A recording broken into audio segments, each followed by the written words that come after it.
Welcome to 33 Oracle. Today I'm not doing a reading, but I am doing a teaching on the 12 universal laws. These universal laws govern everything in the universe. They are a lot of its common sense, but when put into use in your daily lives can really dramatically change your life when you understand how to use the laws of the universe. These laws have been dated back in the 1st century AD. They go back clear to Greek and Egyptian practices. These are taught in the mystery schools, and now the knowledge is open for us to use. It is something that's been hidden from the public because we're able to create our own universe using these laws.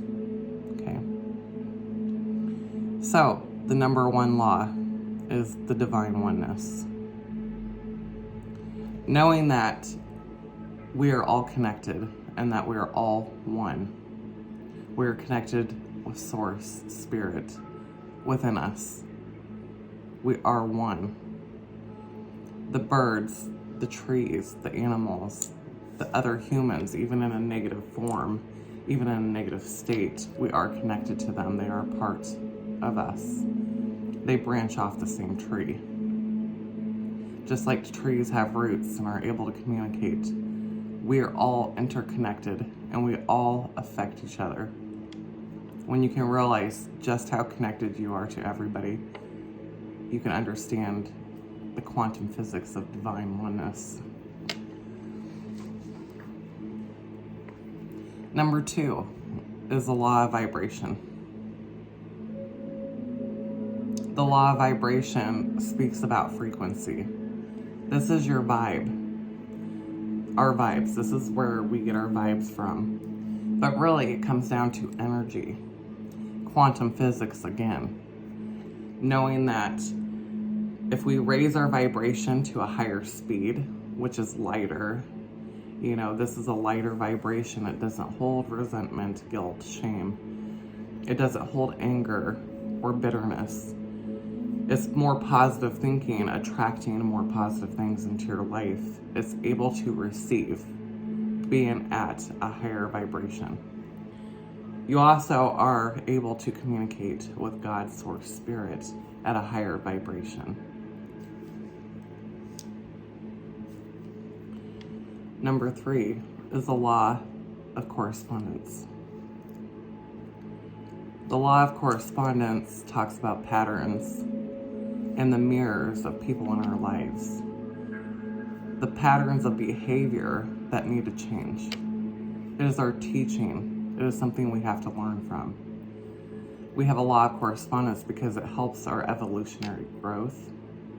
When you can pinpoint those patterns and change the response to that pattern, break the cycle, that way you can learn and evolve from it. And then new things will come into your life to also teach you. As above, so below. As within, so without. So what are you feeling internally?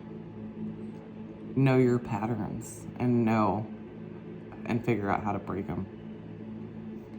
If you feel lack mentality internally, you will see that on the outside of your world. If you feel like everybody hates you and you feel rejected by others, people will show you that. But if you love yourself and you be your authentic self and let go of what people think, then you attract success.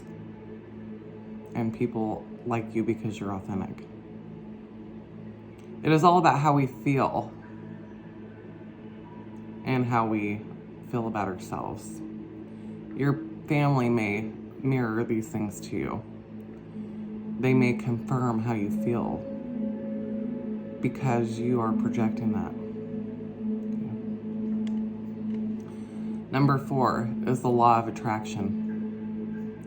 And this is kind of similar to the frequency. Law of attraction, like attracts like. What you focus on, you get. If you focus on the negativity, you constantly bring in negativity. What is your internal world? What do you like and what do you want to attract to you? What you seek is possible to obtain as long as you believe it's possible. But if you don't feel like it's possible, then it won't be. 5, the law of inspired action. So we can dream all day and we can think all day, I want this as my life. I'm going to project this as who I am in my life. Okay, but if you're not getting off the couch to do it, you won't get it. There's a co-creation that has to take place that involves you and spirit. So when you have the desire to want something in your life, you have to take the steps to get it. You have to move. You have to get that job and work your butt off in order to save the money to start your business. You have to bite the bullet and face your fear of standing up in front of an audience. If you want to be a singer, you have to go over the fear of singing in front of people. You know? It's inspired action and co-creation, how you manifest. Spirit needs your help just as much as you need Spirit's help. That is a law of inspired action. Number 6 is the law of perpetual transmutation of energy. Every action that we do is preceded by a thought before we do it, with thought themselves having the power to eventually manifest our reality. So, be mindful of your thoughts and transmute the negative thoughts to where you're not staying in the negative energy. When that negative energy builds up and you're not transmuting that energy out and releasing it, it starts to shape your reality in a negative way. You have to learn how to transmute energy, how to release and let it go, acknowledge it for what it is, feel the feelings, but don't stay. That is a law of perpetual transmutation. It's constant. At any time, we can allow it to take us over, and then we're finding ourselves in a hole. We have to be mindful of what comes in and out of our radio frequency. Number 7 is the law of cause and effect. In short term, this is karma. Every action causes a reaction. If you're coming from a place of anger and resentment, it will come back to you. If you do things as light as your heart is light as a feather, do things with good intentions and a pure heart, then good will come back to you. Karma makes no judgment. It doesn't care who you are. It doesn't care your title. It don't care if you're a preacher in a church. It doesn't care if you're a person in the street. That person in the street could have a heart of gold, and they will be blessed enormously in this life and on the other side. It is all about where your heart is. And if you're doing things to hurt people, it doesn't care who you are. That is the law of karma, cause and effect. Number 8 is the law of compensation. So when we put our work in, the law of compensation, this is where we find our feast, our rewards. These are, you put the work in, we see that you've put the work in. You've worked really hard. You rightfully deserve the things that are coming to you. Just like if you don't work very much, well, you're not receiving very much. You didn't put enough energy into it. You see this every day with your jobs, your work. You know, being kind to others. When you reach out and you be kind to others, you also receive kindness back to you through other people and other forms.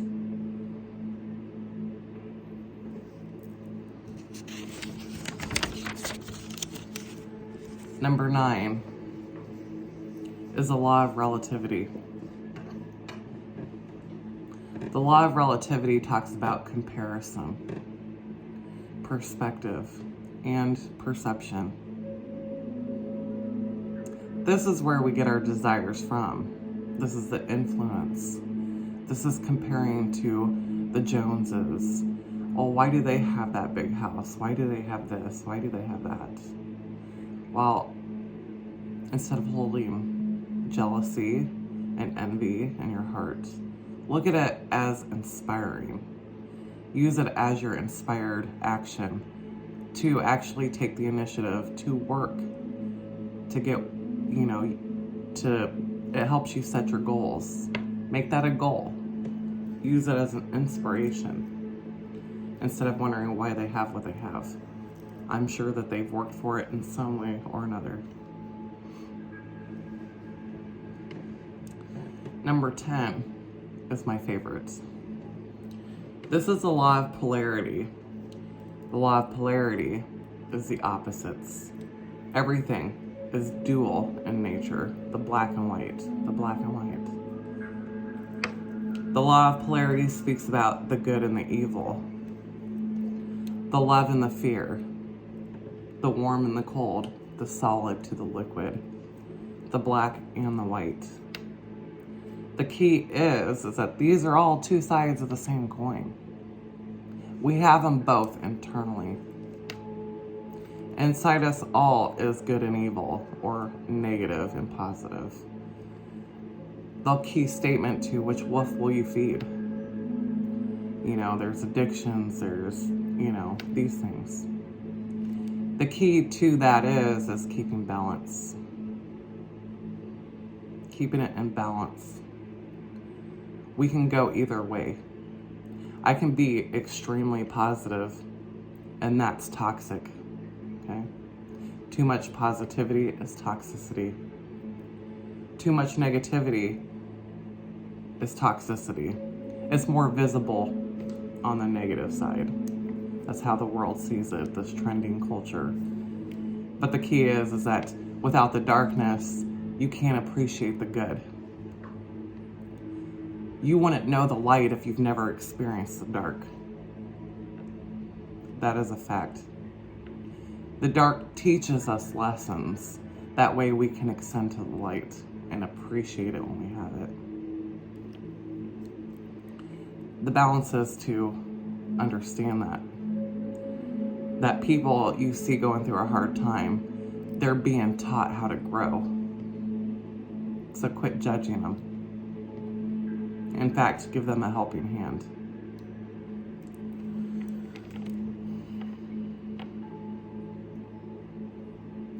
Number 11 is the law of rhythm. The law of rhythm means that there's a flow to the world, the universe, circumstances, and situations. There is a natural flow. Now, when you get off the rhythm, that is when you run into a lot of obstacles. That is when you're flowing upstream and things are not working. That means it's time for change. That means the season has ended. And whatever is not working in your life must be let go so that you can flow down the river peacefully. People don't like to change, but we have to change to evolve as people.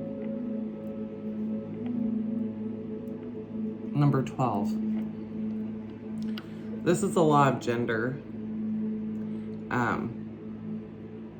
This talks about the masculine and the feminine energy, just like the polarities. We contain both.